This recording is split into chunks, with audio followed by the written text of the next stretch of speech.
Hello, dear students. I am Dr. Anil Patel from Yogi Classes, Nizampura and Saraswati School of Commerce, Nizampura, Vadodara. Last lecture में हम देख रहे थे standard 12 accountancy chapter number था 5। Accountancy part first में chapter number था 5। Name of chapter is admission of A partner. आज है आपका लेक्चर नंबर 9। आज आपको देखना है एग्जाम्पल नंबर 13।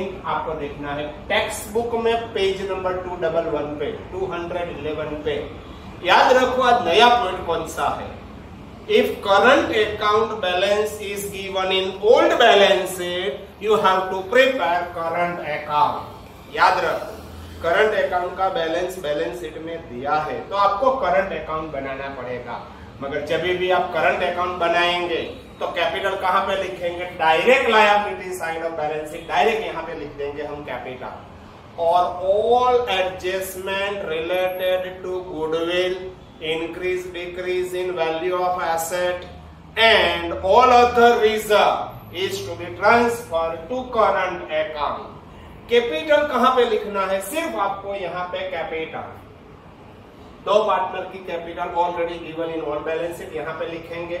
नया पार्टनर सी जितना भी एज अ कैपिटल ला रहा है कैश, तो कैश में करेंगे डेबिट एंड कैपिटल यहां पे लिख देंगे सीज कैपिटल। कैपिटल के अलावा कुछ भी यहां पे डायरेक्ट लिखने की जरूरत नहीं। बाकी सब एंट्री कहां पे हम करेंगे? करंट अकाउंट में। ये आज के लिए आपका नया पॉइंट है। तो देखते हैं अब हम टेक्स्ट बुक में। आपको देखना है पेज नंबर 211 पे example number 13। A and B are partners in a firm sharing profit and loss in the ratio of 4:1.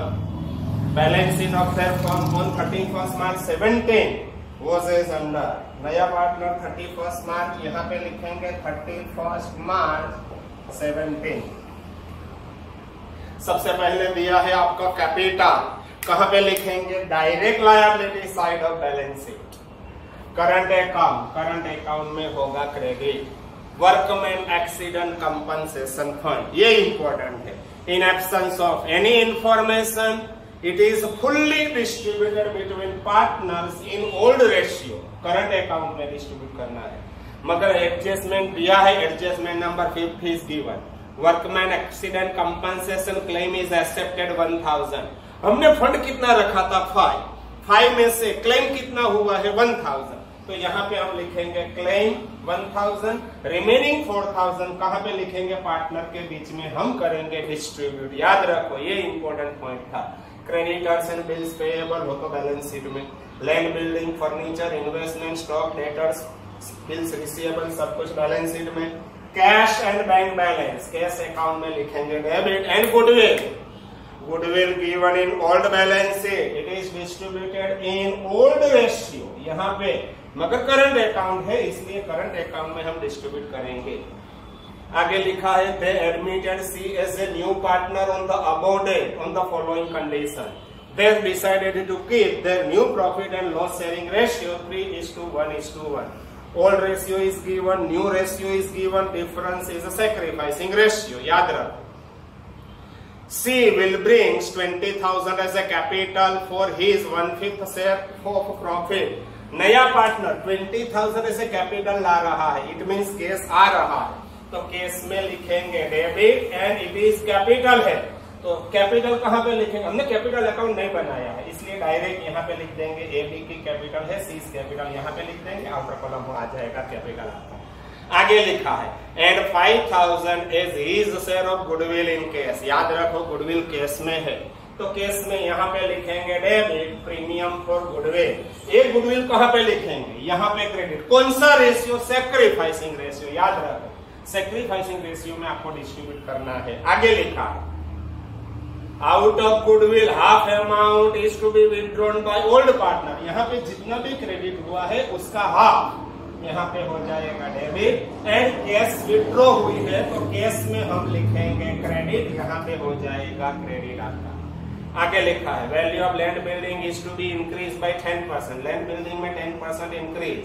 while value of furniture and stock is to be decreased by 5%। Furniture stock दोनों में decrease है। आगे लिखा है market value of investment 35,000 which is not to be shown in the books, which is अभी तक दिखाया नहीं है बैलेंस शीट में, तो अब आपको दिखाना है मार्केट वैल्यू ऑफ इन्वेस्टमेंट 25 है, आपको करना है 35। Provision for doubtful debts is to be made at 10% on debtors, debtors में से आपको लेस करना है 10% बीबीआर, कहां पे लिखेंगे, रिवैल्यूएशन अकाउंट में डेबिट, मगर फॉर्मूला मालूम है ना, न्यू माइनस ओल्ड। आगे है वर्कमैन एक्सीडेंट, ये तो पहले से आ चुका है, ये इंपॉर्टेंट है। Bank charges 450 which are paid but not recorded in the books, अभी तक रिकॉर्ड नहीं हुआ है तो आपको रिकॉर्ड करना है। आपने कितना पेमेंट किया है बैंक चार्जेस का, 450 आपने पेमेंट किया, यानी कैश जा रहा है, कैश में क्रेडिट 450। आपने एक्सपेंस पेमेंट किया है, यदि एक्सपेंस पेमेंट करेंगे तो लॉस हो जाएगा, तो सेकंड इफेक्ट होगी रिवैल्यूएशन अकाउंट में debit. Prepare necessary account and balance sheet after admission of partner. चलो सबसे पहले आपको करना है सैक्रिफाइसिंग रेशियो का वर्किंग। यहाँ पे देखिए कौन पार्टनर है, ए बी सी, ये न्यू पार्टनर है, न्यू। ओल्ड रेशियो 4:1 है, ओल्ड रेशियो यस 4:1, तो डिवाइडेड बाय क्या होगा 5। तो आपको मालूम ही होगा 5 कहां से आए, दोनों का total. New ratio is also given 3:1:1 दिया है बैलेंस शीट से नीचे, सेकंड रो में दिया है न्यू रेशियो 3:1:1, तो यहाँ पे होगा डिवाइडेड बाय तीनों का टोटल। सैक्रिफाइसिंग रेशियो का formula, sacrificing ratio is equal to old ratio minus new ratio. सबसे पहले A, old ratio 4/5 minus 3/5 direct दिया है, तो 4 - 3/5 यानी कि 1/5। बी के लिए ओल्ड रेशियो 1/5, न्यू बी 1/5, तो यहाँ पे देखिए 1 - 1 डिवाइडेड बाय 5 0/5, तो सैक्रिफाइसिंग रेशियो 1:0, तो गुडविल हम 1:0 में यहाँ पे डिस्ट्रीब्यूट करेंगे। ओके चलो ये वर्किंग आपका हो गया। अब हम करते हैं स्टार्ट। ये सैक्रिफाइसिंग रेशियो थोड़ी देर रहने देता हूँ, बाद में मैं निकाल दूंगा। थोड़ी देर रखेंगे तो कोई फर्क नहीं पड़ने वाला, बाद में जब जरूरत पड़ेगी तब हम यहाँ से निकाल देंगे। चलो सबसे पहले बैलेंस शीट ट्रीटमेंट। सबसे पहले कैपिटल, हमने करंट अकाउंट बनाया है, तो कैपिटल कहाँ पे लिखेंगे, direct liability side of balance sheet, A B C. C की बाद में आने वाली है, ए की है 75, बीस कैपिटल इज गिवन 25, सी के लिए अभी जगह रखो, टोटल के लिए अभी बाद में। करंट अकाउंट कहां पे लिखेंगे, करंट अकाउंट में credit by balance brought down. यदि एसेट साइड होता तो मैं कहां पे लिखता, डेबिट साइड, 8,000 2,000 यहां पे है debts. Next one, workman accident compensation fund, ये आपके लिए इंपॉर्टेंट पॉइंट है। Workman accident compensation fund in absence of any information, यदि एडजस्टमेंट नहीं है तो क्या करेंगे, यहाँ पे ओल्ड रेशियो में डिस्ट्रीब्यूट हो जाएगा, मगर एडजस्टमेंट में लिखा है कुछ क्लेम के लिए, ये थोड़ा निकालना पड़ेगा। कितना क्लेम आपको रखना है, मेरे को दिखाई दे रहा है एडजस्टमेंट नंबर 5, देखिए workman accident compensation claim is accepted 1,000, तो यहां पे लिखेंगे workman accident compensation claim, workman accident compensation claim कितना रखना है आपको, 1। देखिए वर्कमैन एक्सीडेंट कंपनसेशन फंड था 5,000 में से 1,000 है, रिमेनिंग 4,000 आपको यहाँ पे डिस्ट्रीब्यूट करना है by workman accident compensation fund. Accident compensation fund 4,000 को ओल्ड रेशियो 4:1 यानी कि 4,000 को 4:1 में आप डिस्ट्रीब्यूट करेंगे, तो 4,000 divided by 5 into 4, 3,200 and 800। Okay ये हो गया ओल्ड रेशियो में डिस्ट्रीब्यूट। क्रेडिटर्स बिल्स पेएबल दोनों बैलेंस शीट में लायबिलिटी साइड। एसेट साइड देखिए land building furniture investment stock debtors bills receivable सब कुछ asset side. Cash and bank, cash account में हम लिखेंगे debit 3000। Next one goodwill, goodwill old goodwill given in old balance sheet, it is distributed between partners in old ratio. यहाँ पे लिखेंगे goodwill asset है इसलिए डेबिट साइड डिस्ट्रीब्यूट होगा। कितनी गुडविल है 5000 को ओल्ड रेशियो में 4:1 में, यानी कि 4000 एंड 1000। ये हो गया बैलेंस शीट ट्रीटमेंट। आगे लिखा है they admitted C as a new partner on about date on the following condition.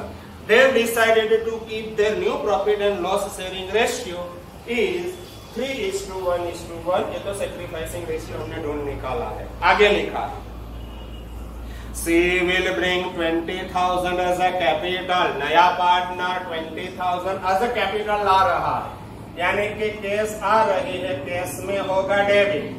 क्या लिखेंगे, ये कैपिटल है तो यहाँ पे लिखेंगे to C's capital account. Second effect कहाँ पे लिखेंगे, हमने कैपिटल अकाउंट यदि बनाया होता तो कैपिटल अकाउंट में करेंगे, मगर ये तो करंट अकाउंट है तो कैपिटल कहाँ पे लिखनी है आपको, डायरेक्ट लायबिलिटी साइड और बैलेंस शीट। ये तीनों का टोटल हो गया 1,20,000।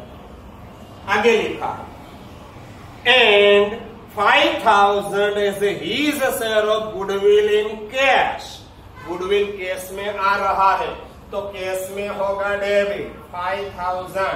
ये क्या है, premium for goodwill, premium for goodwill. यहाँ पे है डेबिट, यहाँ पे लिखेंगे credit bye premium for goodwill.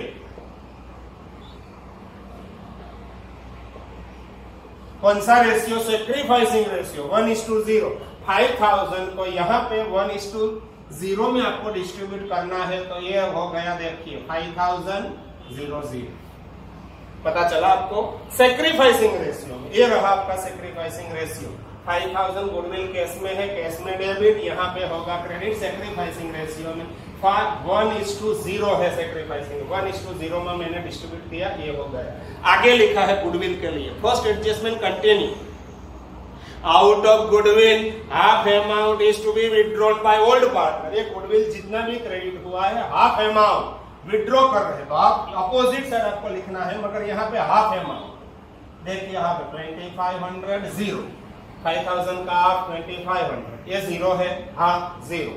यहाँ पे लिखेंगे कैश विड्रॉ कर रहे हैं तो यहाँ पे लिखेंगे कैश एंड बैंक। यहाँ पे हो गया है डेबिट। कैश एंड बैंक में हम लिखेंगे credit by as capital account. कितना, एज कैपिटल अकाउंट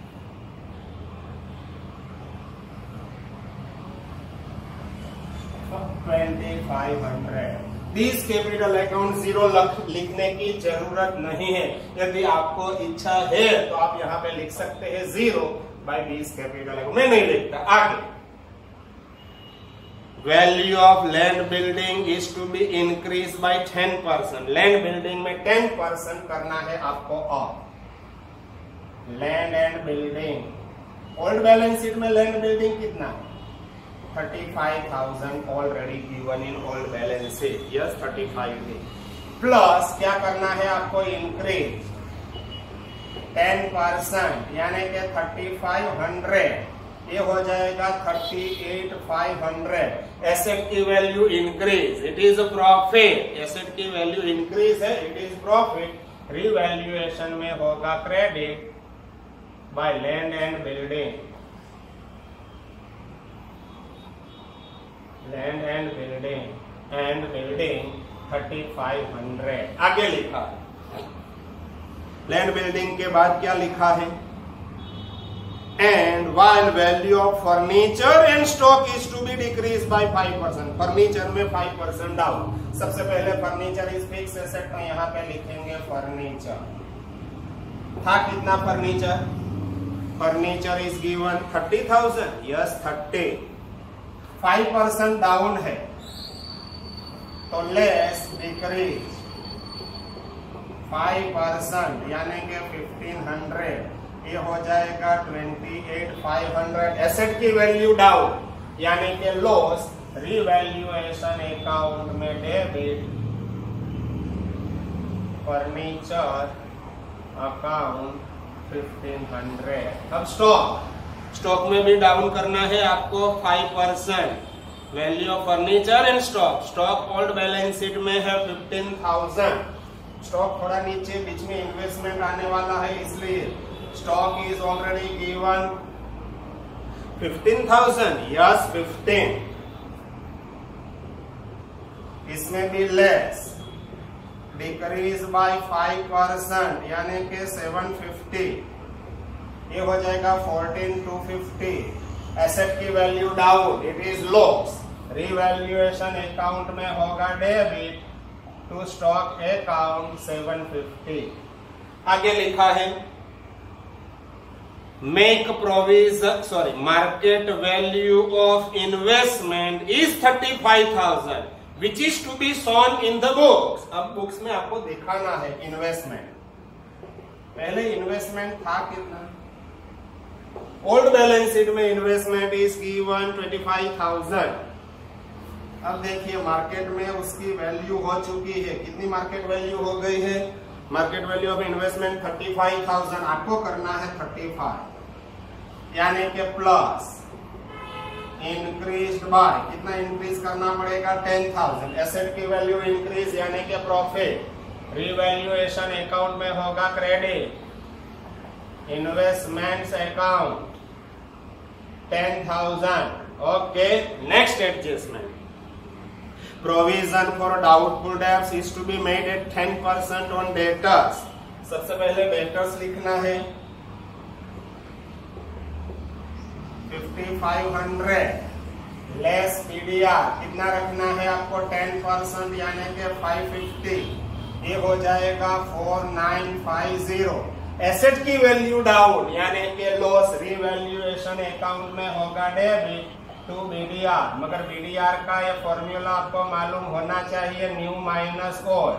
ये न्यू है 550 माइनस ओल्ड, कितना था ओल्ड बैलेंस शीट में? देखिए 500, तो बचेगा 50 हो जाएगा डेबिट। आगे लिखा है वर्कमैन एक्सीडेंट, ये तो हो चुका है, पहले से हो गया है 1,000 accepted claim. Bank charges 450 which are paid but not recorded in the books. Bank charges का हमने पेमेंट किया है 450। केस आ रहा है, जा रहा है? जा रहा है।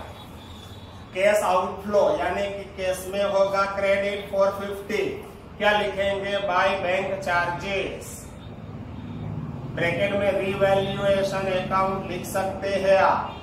यहाँ पे हो गया है क्रेडिट, तो यहाँ पे होगा debit to bank charges, bracket में लिख सकते हैं कैश एंड बैंक। कितना आपने पेमेंट किया है? 450। ओके, बस हो गया। रिमेनिंग जो भी है ओल्ड बैलेंस शीट में, ये अभी मैं निकाल रहा हूं, जगह कम है इसलिए। देखिए जो भी अभी रिमेनिंग आइटम है ओल्ड बैलेंस शीट में है, same as new balance sheet में आपको लिखना है। देखते हैं, सबसे पहले लायबिलिटी साइड कैपिटल आ चुका है, ये मैंने लिख चुका हूं। करंट अकाउंट आ चुका है, वर्कमैन एक्सीडेंट कंपनसेशन फंड भी हो गया। देखिए यहाँ पे है 800, बराबर है। आगे क्रेडिटर्स अभी बाकी है, तो आपको लिखना है creditors as it is 4,000 and last one is a bills payable, भी आपको लिखना है as it is 1,000। Asset side देखिए, लैंड बिल्डिंग आ चुका है, फर्नीचर भी आ चुका है, इन्वेस्टमेंट हो गया, स्टॉक का भी हो गया, डेटर्स का भी हो गया, बिल्स रिसीवेबल अभी बाकी है, तो आपको लिखना है bills receivable. Bills receivable is given 2,000। Cash आ चुका है, ये मैंने लिखा cash, and goodwill already distribute in all ratio. चलो अब करना है आपको टोटल। सबसे पहले रिवैल्यूएशन अकाउंट क्रेडिट ज्यादा है 13,500, अपोजिट आपको लिखना है 13,500। ये 13,500 में से ये सब आपको करना है लेस 1,500 माइनस 750 माइनस 50 माइनस 450। ये हो जाएगा 10750। देखते हैं एक बार फिर, 13500 माइनस 1500 माइनस 750 माइनस 50 माइनस 450 10750। कहाँ ले जाएंगे? पार्टनर्स कैपिटल में, old ratio, partners capital account, old ratio A B, sorry partners capital नहीं, करंट अकाउंट, क्योंकि करंट अकाउंट हमने बना। एबी में करंट ओल्ड रेशियो में आपको डिस्ट्रीब्यूट करना है, डिवाइडेड बाय 5 मल्टीप्लाइड बाय 4, ये हो गया 8600 डिवाइडेड बाय 4, ये हो गया 2150। यहाँ पे है डेबिट, करंट अकाउंट में होगा क्रेडिट। कहां से आए? Revaluation account 8600। अब देखिए current account I think credit ज्यादा है दोनों में, लास्ट में तो डैश है। 8000 प्लस 3200 प्लस 5000 प्लस 8600, टोटल हो गया 24800।